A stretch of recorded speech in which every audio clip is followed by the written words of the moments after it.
Bonjour, voici notre Virtual Cockpit mis en position de Management Cockpit. Pour rappel, ce concept a été créé en 1989 par le neurochirurgien et professeur de management Patrick George.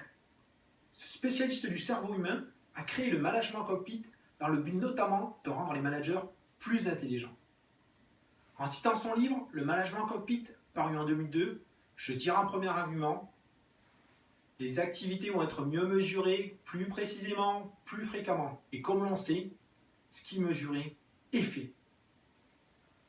Le second argument est que les chiffres et les messages relatifs aux activités vont être affichés par des visuels très parlants.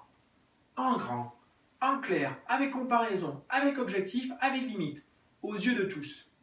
On ne peut pas imaginer plus motivant. Winston Churchill a joué un rôle d'inspiration important dans notre méthode. En effet, dans la culture anglo-saxonne, il est reconnu que sa victoire lors de la Seconde Guerre mondiale est en partie due à une war room ayant notamment une salle des cartes. Une équipe de 100 personnes y mettait à jour en temps réel le déplacement des troupes, des navires et affichait les différentes informations clés. De nos jours, un musée au centre de Londres est consacré à cette salle de commandement. Pour formater notre outil et bâtir notre méthode Virtual Cockpit, nous nous sommes librement inspirés des ouvrages du professeur Patrick George, de la salle de commandement de Winston Churchill et des travaux du professeur de neurochirurgie Antonio Damasio qui place l'émotion au centre des décisions. En effet, le plus important dans notre méthode, c'est de considérer que c'est le pilote qui fait la qualité d'une trajectoire et non la machine. Comme dans une salle d'état-major, notre cockpit affiche des cartes. 4 pour être précis. La carte des objectifs, sur laquelle vous trouvez les objectifs court terme de l'entreprise comme la rentabilité, la production, les nouveaux revenus, le temps de contact client.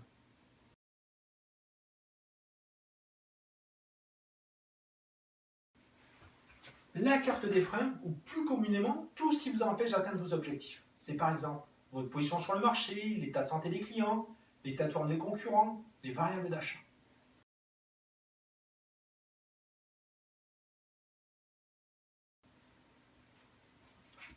La carte des ressources, c'est l'ensemble des forces que vous pouvez utiliser pour lever vos freins, à savoir vos ressources humaines, votre production, vos stocks, l'état de santé de vos fournisseurs.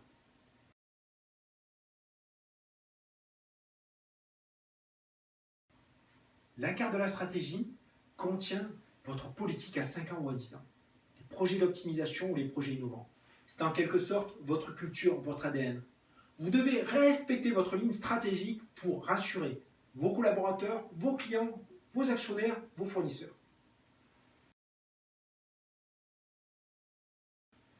Ce Virtual Cockpit calque sa démarche sur le raisonnement humain. En effet, face à une envie à satisfaire, vous opposez les freins qui vous empêchent de réussir. Puis, vous étudiez quelles sont les ressources que vous pouvez mobiliser. Finalement, vous confrontez l'ensemble de vos idées à votre vision du long terme. Et vous voyez si vos choix sont compatibles. En 4 mois, notre méthode exclusive comprend la revue business, le prototypage, le développement logiciel, le coaching des premières réunions et évidemment l'installation des écrans et des périphériques dans vos bureaux. Cet outil, entièrement automatisé, se branche sur vos systèmes d'information comme SAP, vos bases de données standards, votre data warehouse, de simples fichiers Excel, voire même du scrap data. Pourquoi travailler avec Virtual Cockpit ?